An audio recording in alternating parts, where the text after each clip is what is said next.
విజయవాడ ఇంద్రకీలాద్రిపై గిరి ప్రదక్షిణ అత్యంత వైభవంగా సాగింది.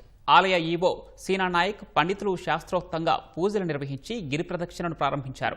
భక్తులతో కలిసి పండితులు కోలాటమాడారు. వందలాది మంది గిరి ప్రదక్షిణలో పాల్గొని కనకదుర్గమ్మను దర్శించుకున్నారు. చంద్రగ్రహణం పురస్కరించుకొని మధ్యాహ్నం 3 గంటల నుంచి సోమవారం ఉదయం 8:30 గంటల వరకు అమ్మవారి దర్శనాన్ని నిలిపివేస్తున్నట్లు ఈవో సీనా నాయక్ తెలిపారు.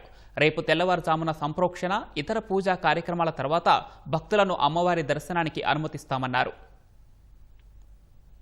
ఈ యొక్క గిరి ప్రదక్షిణ అనేది అత్యంత ప్రాముఖ్యమైనది. భక్తులందరూ కూడా ప్రతి పౌర్ణమికి కూడా విరివిగా పాల్గొనాలి, అదేవిధంగా అమ్మవారి ఆశీస్సులు పొందాలని కోరుకుంటున్నాము. ఈ చంద్రగ్రహణం సందర్భంగా 3:30 గంటలకు కవాట బంధనం చేసి రేపు తెల్లవారుజామున 8:30 మళ్ళా ఆ అమ్మవారి ఆలయంని తెరవబడును. సో భక్తులందరూ గమనించాలని చెప్పేసి కోరుతున్నాం. అఖిలాండ కోటి బ్రహ్మాండ నాయకి జగన్మాత దుర్గాదేవికి మాసోత్సవాల్లో భాగంగా పూర్ణిమ రోజున అమ్మవారి యొక్క స్వరూపమైనటువంటి ఈ ఇంద్రకీలాద్రి పర్వత ప్రదక్షిణ కార్యక్రమాన్ని అత్యంత వైభవపేతంగా చేయడం జరుగుతున్నది. ఆ అమ్మవారి యొక్క నివాసమైనటువంటి ఆ గిరి చుట్టూ కనుక ప్రదక్షిణం చేస్తే భూమండలం అంతా కూడాను ప్రదక్షిణం చేసినంత పుణ్యఫలం దక్కుతుంది. అందున పూర్ణిమ చాలా విశేషమైనటువంటి పర్వదినము.